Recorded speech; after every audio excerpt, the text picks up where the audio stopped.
J'ai compris par tout mon cursus que l'être humain était unique. Vous êtes une musique à part entière. Le toucher, moi, ça faisait 90% de mon travail, c'était ça. Et après, c'est votre corps qui va travailler. Je vous redonne votre pouvoir. Mais vous êtes un miraculé. Ah, ben dis non, pas du tout, je suis pas un miraculé. Et là, il a sorti ma carte et puis il lui a donné. Alors, je vais être un peu crue, hein, mais on met un pansement sur du pu, mais le pu est toujours en dessous. Hein. Donc, pour moi, le pu, c'est ça, c'est l'origine, en fait, du problème. On accueille donc Sandra installée sur les canapés. Bonjour Sandra. Bonjour. Qui est raccord avec le canapé et les coussins. Magnifique. On n'aurait pas fait ça. En plus, c'est pas fait exprès. Non, c'est pas fait exprès. Bon, merci d'être là. On va parler de votre méthode. La méthode que vous appelez la méthode PMI. Oui. Qui veut dire pratique manuelle informative. Informative, où le I, on a vraiment envie de le changer en fait. C'est vrai ouais, pour mettre intuitif à la place. On y mettrait plein d'autres choses. Après, je pourrais vous l'expliquer un petit peu plus tard. On va y revenir, bien sûr. Mais, vous avez envie de changer alors? Oui, on a envie de changer. L'informatif, je ne sais pas si ça parle énormément non plus aux gens. Et plus on va en fait dans cette formation, plus on se rend compte que l'intuition est au cœur de ce qu'on fait. Ouais. Voilà. Et donc, on a envie de mettre beaucoup d'importance. Et en même temps, l'information. Vous recevez une information?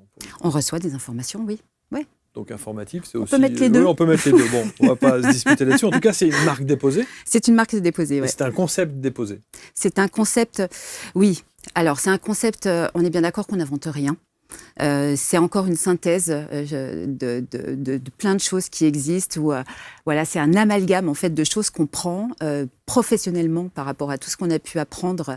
Donc, on apprend vraiment à toucher le corps par rapport à tout ça et vraiment dans son affinité. Mais ça ouvre aussi à plein d'autres techniques. Voilà. C'est vous qui êtes à l'origine de cette pratique? Non, c'est pas moi. C'est un médecin, le docteur Thérèse Quillet, qui a mis ça en place, qui a fait une autre formation, et puis qui, suite à avoir fait une formation qui est un peu similaire à celle-ci, a voulu l'ouvrir en fait de façon à pas rester figé en fait sur quelque chose, à l'ouvrir à d'autres façons, d'autres concepts, d'autres vues, pour aller plus loin dans l'accompagnement. Voilà, ça n'a pas forcément été bienvenu. Donc du coup, elle s'est dit, je vais créer en fait ma propre vue des choses plus que ma propre technique, parce qu'encore une fois, je pense qu'on apprend, on n'invente rien du tout dans les techniques. Alors, on va voir aussi qu'est-ce qui légitime le fait que vous puissiez la proposer, en tout cas la mettre à disposition de ceux qui en ont besoin. Mais quand on voit votre parcours, 24 ans de pratique en massokinésithérapie, en libéral, bon, on se dit que le corps, vous connaissez quoi? Oui, en tout cas une partie. Une partie. Ce que je veux dire, c'est que les réactions du corps, ce qui fait le bien, ce qui fait justement... oui, notamment le massage. Le massage, ouais. Incontestablement. Le toucher. Moi, ça faisait 90% de mon travail, c'était ça. Voilà, masser les gens et toute l'importance que ça a, même si ça peut être énormément décrié aujourd'hui par notamment les étudiants qui me disaient que c'est pas efficace. Je dis, ah bon, tu vas prendre 18 ans en fait de mon parcours là, et puis tu vas aller appeler tous mes patients, et puis tu vas bien voir si c'est pas efficace ou pas. Oui, le toucher est important, et je pense que le contexte social qu'il y a eu, surtout ces dernières années, ont bien montré que on se touche de moins en moins en fait, et c'est tellement agréable en fait d'être touché. On n'est pas de l'éther en fait, on est des corps physiques et ça a besoin d'être mis en contact. Il y a un médecin un jour qui m'a dit, vous vous rendez compte qu'on commence maintenant à recevoir, même des praticiens qui m'ont dit ça, on recommence à recevoir dans nos cabinets ou dans nos accompagnements des bébés du Covid.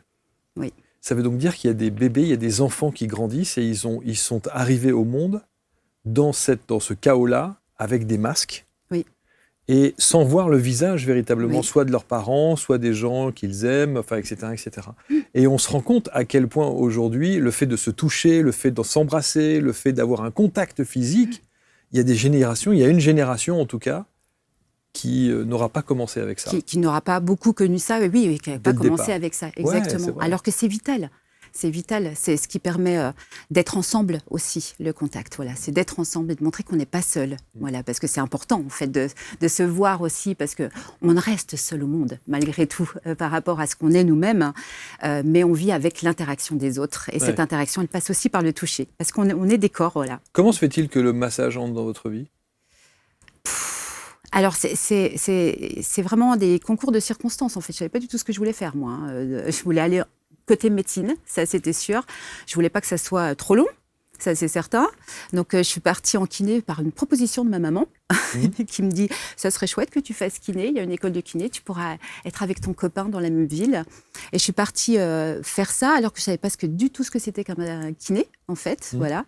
Et moi, je sors d'une école où le massage avait beaucoup d'importance, en fait. On nous l'a bien amené.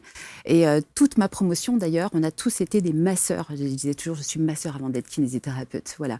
Et c'est quelque chose qui me bottait. Alors, le regard que j'ai aujourd'hui là-dessus, je vois bien que ça me met en mouvement. Je vois bien que là, maintenant, aujourd'hui, que je fais de la pratique manuelle informative, j'ai fait plein d'autres techniques également que j'ai appris pour comprendre vraiment tout ce qu'est l'être humain, toutes les dimensions qu'il est important de prendre pour pouvoir le comprendre, que par les mots, par ce que je vous disais, l'éther, voilà, tout ce qui est autour de lui, on nommait un petit peu le corps.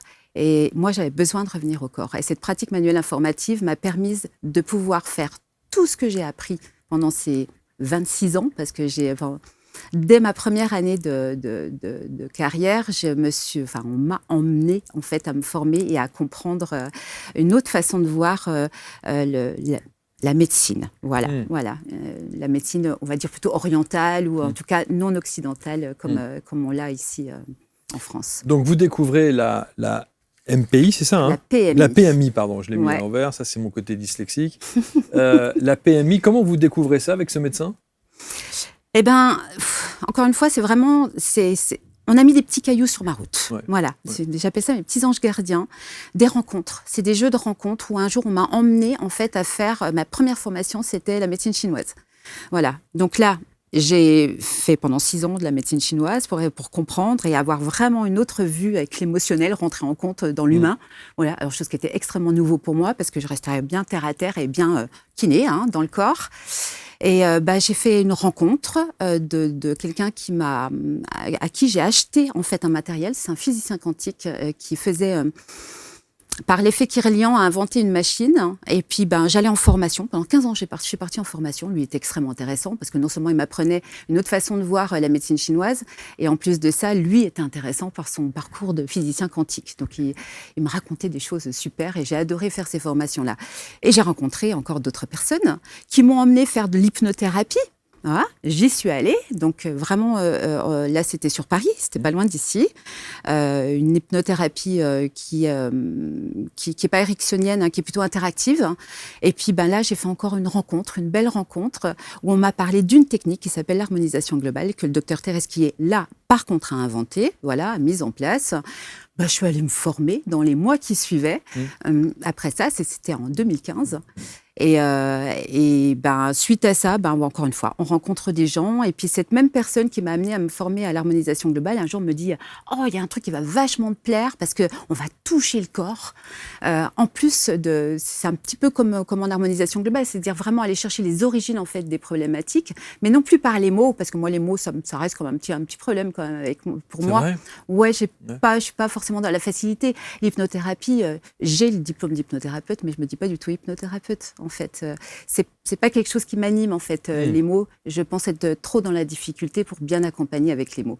Et là, on allait retoucher le corps et chercher toutes les origines des problèmes pour les personnes, de mise en place en fait de leurs problématiques, de leurs symptômes, grâce au toucher de tout ce qu'est leur corps au pluriel. Et s'il y avait moyen de venir décoder ton inconscient à partir des animaux? La vérité ne s'impose jamais. Elle attend. Elle attend le moment où l'on est prêt à la regarder, pas avec le mental, mais avec tout ce que cela implique de ressentir. Vous attirez à vous beaucoup trop souvent des comportements, des situations, des symptômes que vous n'avez pas choisis. Et si cet été, tu le commençais par venir prendre des vacances avec toi-même? Et si je te disais que l'astrologie n'était pas du tout ce qu'on t'avait dit qu'elle était? Tout sera là, tout sera devant tes yeux. Un week-end exceptionnel avec ABC Talk. Les 4 et 5 juillet prochains dans la merveilleuse ville de Lyon. C'est un week-end qui va déménager dans le bon sens du terme.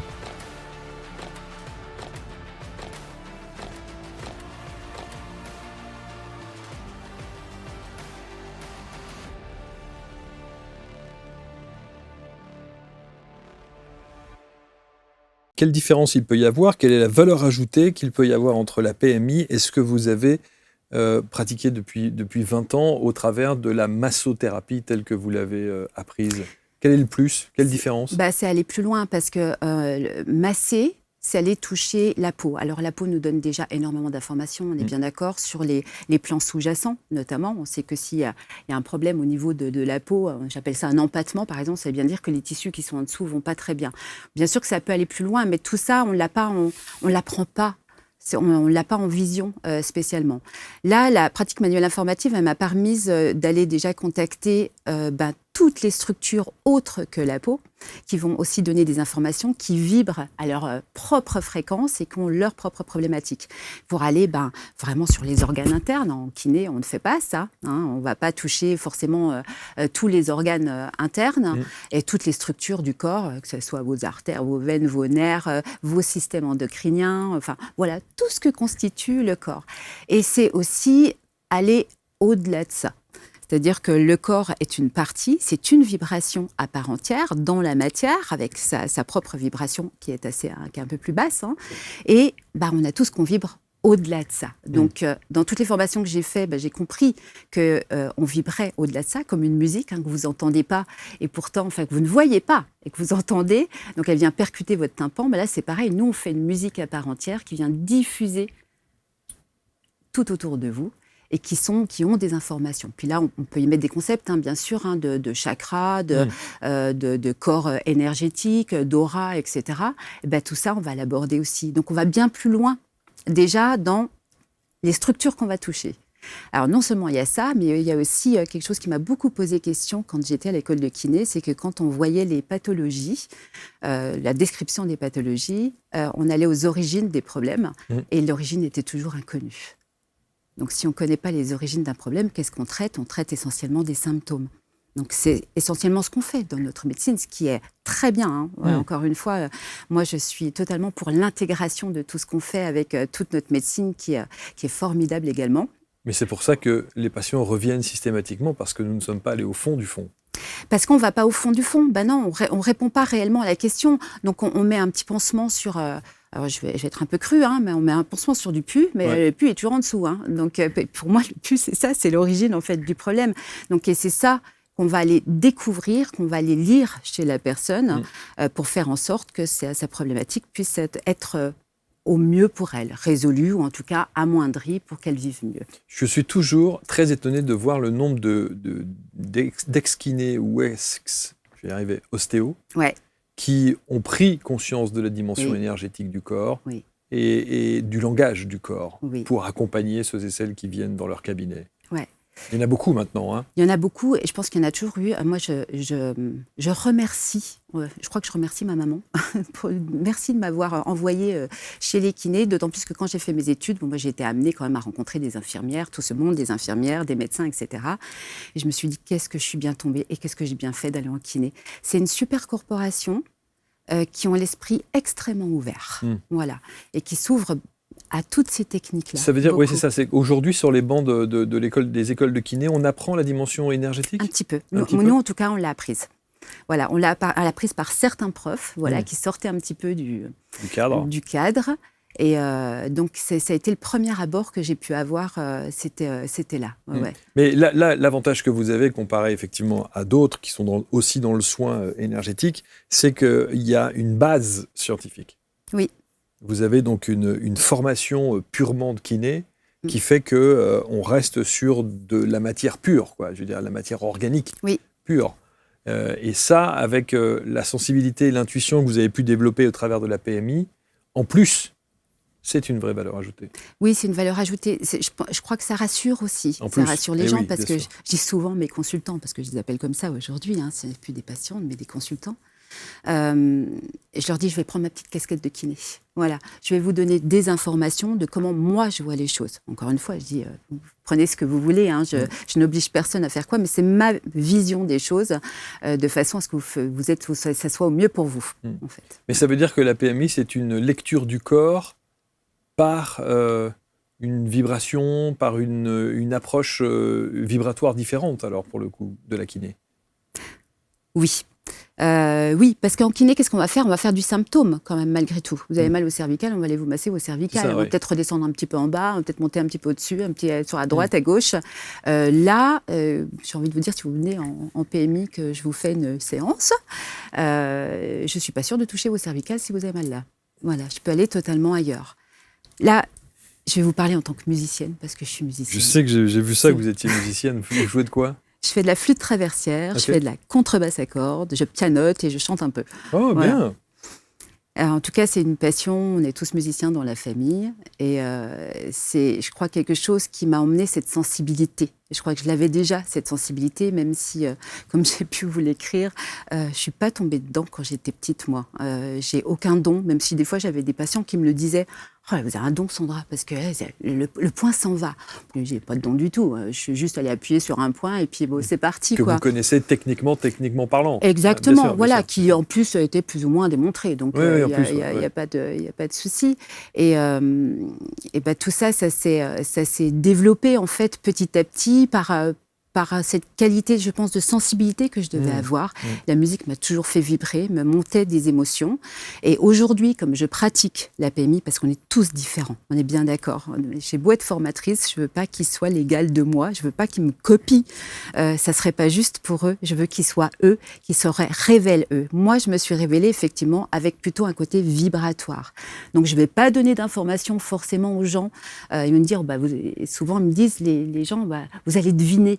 Ah ouais, non, je ne vais pas deviner en fait. Moi, je n'ai pas envie de deviner. Je veux juste aller voir où sont les problématiques pour montrer au corps quels sont en fait les problèmes et qu'est-ce qui bloque à l'intérieur et qui fait qu'aujourd'hui, vous avez des symptômes. Et après, c'est votre corps qui va travailler. Je vous redonne votre pouvoir. Mais ça veut dire que la PMI, est-ce que vous pouvez faire de la PMI sans toucher le corps? Oui, on peut. Ah, ok. D'où le côté vibratoire. D'où le côté vibratoire, oui. C'est des sensations, en fait, qu'on développe. Donc, on parle d'intuition, on peut en parler de plein de façons différentes, en fait, de perception. Voilà, on peut avoir un petit peu tout ça. Moi, ça sera plus dans le corps, en fait, où je vais sentir des choses, en fait, qui vont venir. Alors, pas forcément des douleurs, mais juste, je sens bien qu'il y a un blocage, voilà, qui se fait soit sous mes mains, soit à l'intérieur de mon corps. Et qu'est-ce que vous préférez, toucher ou pas? Moi, je préfère toucher, moi. Ouais, c'est plus pratique, c'est plus simple. Je crois que déjà que ça m'a rassurée pendant très longtemps, parce que quand on est kiné et puis qu'on a l'habitude de toucher les gens et puis qu'on sort un petit peu du corps, on se fait un peu regarder comme des extraterrestres. Donc j'ai appris aussi à toucher en dehors du corps tout en restant les mains sur le corps. Voilà. Après, c'est juste une histoire d'imagination. L'imagination, c'est la création des choses. Et ça marchait très bien. Donc je pouvais très bien aller dans l'aura en toucher le corps. Mais ça veut dire que donc, le côté purement kiné, c'est le côté très mécanique du corps. La PMI, c'est l'aspect plus vibratoire et donc émotionnel. Émotionnel, spirituel. Spirituel. Voilà. Alors voilà, ce qu'on va mettre dans le spirituel, c'est tout ce qui n'est pas physique, tout ce qui n'est pas émotionnel. Donc ça va être plein de conceptions différentes, même celles qu'on ne connaît pas. Moi, je mets tout dedans. Je prends le package de ce que l'univers peut nous donner. Et même sur des choses qu'on ne connaît pas, on se laisse aller en fait à ce qui peut être. Il y a un aspect technique quand même dans la PMI, parce qu'on va aller toucher des articulations, des muscles, des structures, vraiment en les prenant d'une certaine façon pour leur laisser toute la liberté d'expression. Donc on apprend ça, en fait, à toucher au mieux le corps pour qu'il puisse au maximum s'exprimer. Et donc tous ces mouvements, alors je crois que chez les kinés ou les masseurs, on appelle ça des passes. Non, c'est ça? Alors, non. Le mouvement, on fait... Dans le magnétisme, ils parlent de passes. Nous, on ne parle pas de passes. Nous, c'est du massage, point final, en tout cas en kiné. Nous, en PMI, on ne parle pas du tout de passes non plus. Donc, essayez de nous décrire assez concrètement la manière dont les choses se déroulent. C'est-à-dire qu'au moment où vous apposez vos mains, donc il y a ce mouvement du masseur classique, du masseur bien-être. On peut appeler ça ou pas? Aujourd'hui, je me considère plus comme masseur bien-être, en fait, parce que je peux en proposer du massage à côté. Ça restera bien-être. Non, mais je veux dire, le mouvement que vous faites, c'est le même qu'un mouvement de masseur bien-être? Non. Le massage, on a des techniques. On a des techniques pour masser. Donc, bien sûr, ça peut, si on masse de façon intuitive, par exemple, on va être amené à aller masser certaines parties du corps. Bon, là, on va être amené dans un mouvement, effectivement, de massage. Mais ça reste un massage. C'est-à-dire qu'on va vraiment aller frotter, la peau. Là, c'est pas le cas. Là, on va aller apposer nos mains, poser nos mains, jusqu'à poser. C'est poser nos mains, en fait, sur des structures qui le demandent qui sont en blocage, le petit bout de sucre qui reste bien cristallisé alors que ça devrait être d'une fluidité pour que tout aille bien. Mais c'est plus un massage alors? Ah non, c'est plus un massage. Ah, c'est plus un non, massage. c'est plus un massage. Là où je suis revenue, où je fais la comparaison avec le massage, c'est parce que moi, le massage m'a parlé, le fait de toucher les gens, en fait, c'est ça qui est important. Voilà. Le massage, c'est une façon de toucher les gens. Donc, une fois que vous avez apposé vos mains, et c'est ça qui est toujours extrêmement... Alors, les magnétiseurs disent la même chose. Vous sentez, à un moment donné, dans l'évolution de votre apposition des mains, vous sentez un point de blocage. Et vous le sentez physiquement. Oui. Alors, pour vous expliquer, une fois que la personne est allongée, elle a déposé quelque chose, une problématique, ou pas. Ou pas. Bah ouais, carrément, vous pouvez venir pour une séance bien-être. Non, mais il y a des tas de gens qui disent « je viens vous voir, je ne sais pas pourquoi, mais je sais que je dois venir vous voir ». Ouais, et puis ça peut être vraiment pour un moment de bien-être pour lui. Parce que vraiment vient se déposer, c'est un lâcher-prise total. En fait, la PMI, c'est 100% de ça. De toute façon, les gens, ils ressortent et ils se disent « oh là, je suis super détendue, c'est la première fois que je peux être aussi détendue ». Donc ça, c'est déjà chouette. Et on prend dans l'énergie du moment ce que le corps veut bien nous donner. Une fois qu'il est déposé, je vous parlais que j'étais musicienne. C'est un peu comme le chef d'orchestre qui va lire sa partition et écouter ses musiciens. Là, j'ai une ouverture d'un chant, en fait, qui va être, entre guillemets, thérapeutique. Bon, je fais attention avec ce mot-là, mais en tout cas, quel est mon but final? C'est d'accompagner une personne pour qu'elle aille mieux. Donc, je vais être amenée à avoir devant moi des informations du corps qui vont être de l'ordre du blocage, de façon chronologique.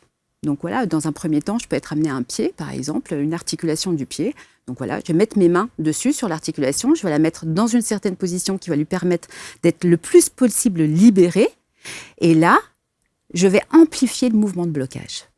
Ce mouvement de blocage, soit je vais l'avoir sous les mains, donc je vais amplifier un mouvement dans lequel il est parti en blocage, puis qu'il n'arrive pas à revenir pour être dans une physiologie, on va dire, normale, ou parce que je vais le sentir à l'intérieur de moi. Ou ça peut être une autre information, pourquoi pas un mot qu'il faut que je mette dedans, voilà, qui va parler à la personne ou pas. Voilà, c'est un point d'importance, en tout cas, je le prends comme il est. Et là, après, nous, on est dans l'accompagnement. C'est là où on redonne le pouvoir à la personne. Nous, on ne fait rien. Moi, je ne transmets rien. Pas d'énergie, j'en prends pas non plus. Je laisse l'univers faire, je ne suis qu'un vecteur de ça, et j'accompagne le côté magique du corps de se corriger tout seul. Et là, on sent des mouvements se passer jusqu'à ce que il a terminé son travail. Sauf que quand vous posez vos mains, vous pouvez vous dire à tout moment, ah là, il se passe quelque chose. Oui. Ah là, il y a un point de blocage. Ah là, il y a un truc à aller chercher, approfondir. Oui, parce que le corps ne m'amène qu'à ça, de toute façon. En tout cas, c'est ma façon de faire. Et en PMI, c'est ce qu'on invite à faire. Est-ce que vous avez déjà dressé une sorte de cartographie qui vous permette de dire, ah ben voilà, telle problématique se trouve sans doute à tel endroit et on peut régler cette problématique en faisant tel protocole? On entend tout à fait le côté protocolaire. Voilà, j'allais utiliser ce mot-là. Et ben, j'ai envie de vous dire, non, il n'y a pas de protocole. Ah bon? Non. Ça Parce que vous ne dites pas, tiens, celui qui a une douleur au pied à un moment donné, où vous sentez un point de blocage au genou, ça veut sans doute signifier ça ou ça ou ça. Non. Non, ça c'est de l'analyse et c'est de la synthèse. On se dédouane totalement de ça. On lâche ça. Et c'est ça qui est super chouette. Aujourd'hui, quand j'ai quelqu'un qui vient en plus pour un problème psychologique, je vous ai dit que tout à l'heure, c'était pas tout à fait mon truc, même si aujourd'hui je l'ai bien compris et que j'arrive beaucoup mieux à l'accompagner. Oui, on bien est bien sûr, d'accord. Bien sûr. Voilà, avec tout ce chemin-là, aujourd'hui, je peux mettre des mots sur beaucoup de choses et accompagner les gens par rapport à ça. Mais en attendant, j'ai pas cette synthèse du psychologue. D'accord. Et j'ai beau être kiné, je ne connais pas tout du corps humain. Bien sûr. Et puis toutes ces interactions. Je ne suis pas médecin, je ne suis pas infirmière. Vous pourriez vous dire, tiens, ça fait 15 fois que j'ai vu qu'il y avait, je ressentais dans le corps quelque chose en posant mes mains précisément à cet endroit de mon client. Ça veut sans doute dire ceci ou ça veut sans doute dire cela. Est-ce que vous n'êtes pas à un moment donné influencé un peu dans votre diagnostic? Non, je ne suis pas influencée. Je peux observer par contre. On observe effectivement des fois des points communs. Ouais. Par exemple, chez les gens qui ont un mal-être, une dépression, je suis toujours amenée au sacrum. Voilà, le sacrum va beaucoup parler. Bon, on est sur la base de la verticalité, de notre axe de vie, de notre chemin de vie, de ce qui nous permet d'avancer. Donc voilà, on peut juste observer ça. Découvrez les secrets de l'abondance quantique avec le docteur Olivier Madelrieux, coach mental et expert international reconnu pour avoir accompagné plus de 6000 personnes, dont de nombreux champions sportifs, coachs et chefs d'entreprise. Dans cette masterclass gratuite, vous découvrirez comment activer votre pouvoir d'attraction. Vous apprendrez des techniques simples et concrètes pour transformer votre vie, la méthode des 3 questions pour reprendre le contrôle de vos pensées, mais aussi les clés pour manifester l'abondance dans votre réalité. N'attendez plus, cliquez sur le lien en haut à droite de votre écran ou en description pour changer de dimension et créer la vie que vous méritez. Mais ça, c'est intéressant parce que même si ce n'est pas scientifique, ce n'est pas prouvé, il n'y a pas d'évidence, mais on doit se dire quand même, là, vous dites, une personne qui est à la limite du burn-out, qui est un peu dépressive, il y a un mouvement au niveau du sacrum. Prenons un autre état, on se dit, quelqu'un qui est envahi par la colère en permanence, peut-être qu'à ce moment-là, le foie va intervenir. Le foie va dire quelque chose. Vous voyez, oui, alors on peut se poser la question, mais on fait en sorte vraiment d'être à l'écoute pleinement. Vous parliez de protocole, moi je rebondis en fait sur ce mot-là. Les protocoles, ça va marcher, allez, je vais dire un chiffre à la mormoneux, sur une personne sur 10. Protocole, ça veut dire quoi? Ça voudrait dire qu'on est tous pareils. Mais ça on veut a tous surtout la même dire, histoire. mais vous êtes issus des protocoles. Ouais, mais ça fait longtemps que j'ai lâché, moi, le protocole. C'est ça. On voit qu'on n'est pas forcément sur quelque chose qui va réellement fonctionner à la dimension de chacun. J'ai compris par tout mon cursus que l'être humain était unique.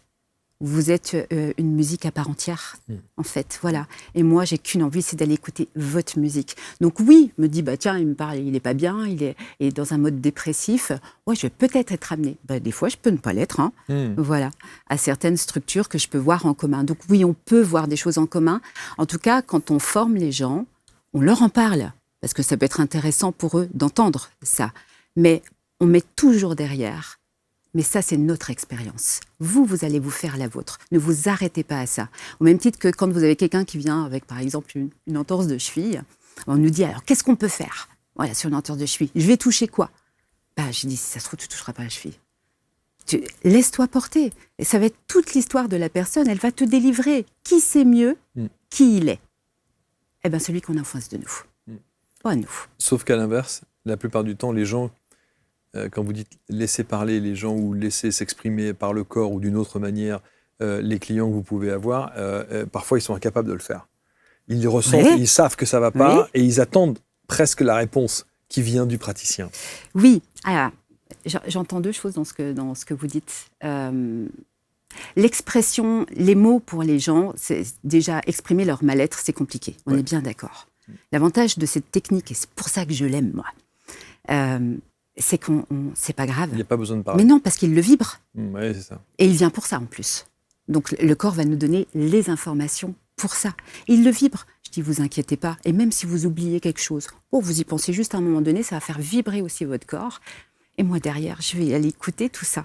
Et là, c'est tellement plaisant. On lâche, en fait, tout un côté mental de synthèse. Bon, alors là, attends, dépression, va peut-être falloir que j'aille là, c'est peut-être les glandes surrénales, c'est peut-être machin. Non, pas du tout. En fait, on va écouter le corps, il va nous dire. Et c'est tellement beau. C'est des voyages, je vous assure, c'est trop chouette. Il faudra venir. À Besançon. Enfin, proche de Besançon.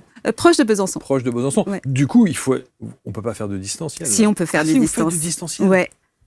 J'ai eu une expérience, la première expérience que j'ai faite, alors moi j'ai besoin aussi de voir, je reste quand même très terre à terre et j'avais un mari qui me remettait toujours aussi ce côté terre à terre et scientifiquement prouvé, voilà, même si j'ai envie de dire on s'en fout, on fait des scientifiquement prouvé parce que ça marche. Bien sûr. Et c'est ça qui est chouette. C'est le résultat qui compte. Mais c'est bien aussi, parce qu'on est dans cette société-là et c'est bien aussi de se rendre compte que la science va essayer de chercher ça. Un jour j'ai un ami, je suis en vacances dans le sud de la France. Et j'ai un ami qui m'appelle et qui me dit « Sandra, t'inquiète pas, je suis en soins intensifs. Je viens d'avoir un grave accident de vélo. J'ai multiples fractures des côtes, une clavicule cassée. Et puis, il suspecte d'autres choses, donc, dont des hémothorax, donc difficulté de respirer, etc. » Il me dit « Moi, je dis, si tu m'appelles, c'est que tu as peut-être besoin que je t'accompagne sur quelque chose ?» Elle dit « Oui, je veux bien. » Ok, on a raccroché. Et là, en plus, je sortais de formation, je sortais d'un résidentiel, donc j'étais bien dans l'énergie là, du résidentiel. Et c'est tout. Je l'ai mis devant moi, comme s'il était là, en fait. Je l'ai juste imaginé. Je vous disais tout à l'heure, l'imagination, c'est la création. Je me suis dit, je vais me lancer. Hein. C'est la première fois que je faisais du distanciel. Et puis voilà. Et puis tout d'un coup, moi, je suis beaucoup amenée par le corps, notamment par mes mains. Donc j'ai une main qui arrive là, au niveau de ses côtes. En plus de ça, on a tous cette capacité de poser la question. Sur quoi je suis là ? En fait, dans l'énergie, ça vous répond. Hein. Voilà. Oui, je suis sur une côte. Ah oui, je suis bien sur une côte. OK. Et là, je laisse travailler. Donc, il y a des mouvements qui se font, etc. Après, je vais sur une autre côte, de l'autre côté. Après, mon mari était à côté, il s'en rappellera toujours. Je prends, en fait, entre les deux traits de chaque côté, en fait, du trait de fracture, en fait, de sa clavicule. Puis, ça me fait faire des mouvements comme ça. Moi, je me laisse aller. Hein. Je lâche totalement prise avec ça. Et puis, c'est tout. Puis, à un moment donné, ça revient comme ça. Bon, la séance se termine. Ça a duré 10 minutes, pas plus. Et on le rappelle derrière. Il me dit, écoute Sandra, je sais pas ce que tu m'as fait, mais j'ai eu mal à l'épaule. Ça a fait clac. Et puis maintenant, c'est terminé. Ce monsieur-là, on l'a su après parce qu'on n'avait pas les résultats encore. Il avait 8 côtes cassées. Mais qui étaient bien cassées parce que moi, j'ai vu les radios après. Donc, c'était des petits fragments entre chaque structure de côte. Et il n'a jamais eu mal. Vous avez déjà eu une côte cassée? Non? Vous avez déjà entendu? C'est extrêmement douloureux. Vous en avez pour 2-3 mois. Vous ne pouvez plus vous allonger. Vous avez du mal à dormir. Et lui, il n'a jamais eu mal. Ça ne l'a jamais empêché de se coucher, de se tourner, etc. Et son bras, le chirurgien est arrivé même une journée après. Puis il avait un bouquin qu'il était en train de lire. Puis il dit, mais vous avez une clavicule cassée? Il dit oui. Il dit, c'est bien la gauche. A priori, oui, vous m'avez dit que c'était la gauche. Il dit, mais en fait, vous ne pourriez pas tenir votre livre comme ça. En fait, il n'aurait pas pu faire de gros efforts, on est bien d'accord. Mais en tout cas, toutes les douleurs qui étaient liées à ça, les mothorax, on l'a travaillé autrement par une autre technique, par l'harmonisation globale, justement, et qui a été drainée, en fait, tout seul. Donc, il est ressorti sur ses 2 pieds en marchant. Son médecin l'a regardé dans le couloir en lui disant c'est cela, oui. Mais vous êtes un miraculé. Ah, il dit non, pas du tout, je ne suis pas un miraculé. Et là, il a sorti ma carte et puis il lui a donné. Bon, le médecin l'a mis dans sa poche. J'en ai jamais appelé, mais ce n'est pas grave. C'est une petite graine qui est plantée. Ouais, bien sûr, et puis, le plus important pour moi, ce n'est pas la valeur que je vais prendre pour moi, c'est comment ça fait du bien à l'autre. Oui, bien sûr. Voilà. Bien sûr. Et lui, il est super bien. Et ça, c'est super chouette. Bravo, c'est essentiel. Ouais. Vous formez? Oui. En PMI, justement. Ouais. Depuis 2021, j'ai repris la baguette de tout ça. J'en suis un peu l'ambassadrice et je forme des prochains formateurs, formatrices plutôt, parce que là, on n'est que des femmes pour le moment. Donc, on est une super équipe. Ouais. Et en soins collectifs? Alors, en soins collectifs, on fait ça à plusieurs mains. C'est quelque chose qui est venu en fait par déduction durant ces formations, parce que voilà, quand on forme, en fait, le plus beau métier pour apprendre, c'est d'être formateur soi-même. Et là, on apprend tellement des autres, on grandit tellement grâce aux autres. Et cette pratique collective, elle est arrivée de façon assez fortuite, en fait, où, encore une fois, on est dans l'individuel, mais par la force du groupe. Et c'est ce qu'on vit tous les jours, en fait, dans notre société. On voit bien qu'on a des interactions avec les autres, qu'on ne peut pas vivre isolé. Vivre isolé, c'est mourir, en fait. Et on l'a vu pendant une certaine période, comme ça pouvait être difficile pour beaucoup d'entre nous. Donc là, on s'est rendu compte qu'il y avait tout un voyage qui se passait, aussi bien personnellement, mais aussi à travers les autres. Un jour, une copine, on est plusieurs praticiens à le faire, donc on essaie d'être au moins 2. Quand on est plus, c'est encore plus sympa, on est bien d'accord. Et à un moment donné, elle l'a amené à une épaule d'une personne. Et puis, en discutant avec cette personne, il dit, moi, j'ai pas de problème d'épaule. Et puis, il y a sa femme qui est à côté qui dit, mais moi, si. Et puis, j'ai plus mal. Et en fait, c'était par l'intermédiaire de son mari que le travail a été... Voilà, toutes ces interactions qui peuvent se faire. Et puis, il y a une histoire. C'est pour ça qu'on parle de voyage multidimensionnel. Parce que c'est un vrai voyage. Et on voit une sorte d'histoire, de scénario qui se déroule. J'ai envie de vous dire, c'est toujours plus ou moins un happy end quand même, hein, de tout ce qui se passe là, de la beauté de la vie et de tout ce qu'on est, tous individuellement et collectivement. Eh bien, bravo. Est-ce que votre sentiment d'abandon, du coup, a disparu depuis que vous mettez en place tout ça? il a tellement bien avancé. J'ai tellement changé. Oui, par rapport aux personnes qui m'ont connue, parce que ça me mettait vraiment en arrière de tout le monde. Ah oui, bien sûr. Je me cachais devant tout le monde et je ne prenais pas beaucoup la parole. Si je suis ici, c'est un défi pour moi de prendre la parole. Et alors, il est encore mis en mouvement parce que j'ai perdu mon mari il y a 1 mois. Oh. Et donc, ouais, c'est mon fil rouge, en fait. Bah, super, Voilà. bravo. Donc, je continue. Bravo. À le travailler. Bravo pour tout cela. Bravo. Prochaine fois, essayez de venir avec la flûte traversière, que vous nous fassiez une petite démo. Ça peut être sympa. On va mettre autour de la vidéo tous les liens pour entrer en contact avec vous. On a bien compris. On peut venir en présentiel. Vous avez un cabinet, je suppose. Hein, oui. Vous pouvez, À ce vœu. Oui. On met les liens également pour que vous puissiez avoir toutes les informations sur cette pratique de PMI et voir quelles sont les sessions de formation. En combien de temps on se forme ? C'est sur 2 ans pour après être validé. On donne hein. énormément d'informations. En fait, c'est 2 ans vraiment qui sont similaires, mais où les deuxièmes années, on ne voit pas du tout les choses de la même façon parce qu'il y a tellement d'informations pendant 14 jours. Hein. C'est 14 jours, en fait. C'est pas 2 ans, c'est 14 jours. Oui, c'est ça. Mais c'est 14 jours de sur le formation. temps. Ouais. Voilà, c'est fait sur 4 modules. Oui, on donne plein d'informations sur le corps, sur comment aller le toucher. Donc, pour les kinés, c'est facile. Hein. On va dire qu'ils se l'approprient beaucoup plus facilement. Par contre, tout le côté beaucoup plus intuitif sera peut-être un tout petit peu plus difficile pour eux. Donc, ces 2 ans permettent d'asseoir les choses pour après être dans une sorte de validation. En 1 an, on a déjà tout qui est donné, en fait, comme information. Merci beaucoup, Sandra. Avec grand plaisir. Merci infiniment. Commentez avec bienveillance, comme toujours. Partagez, testez, expérimentez. Et puis, vous nous direz avec vos retours ce que vous avez pensé de tout cela. Merci à tous. On se retrouve très, très vite pour un prochain Portrait Index. Merci.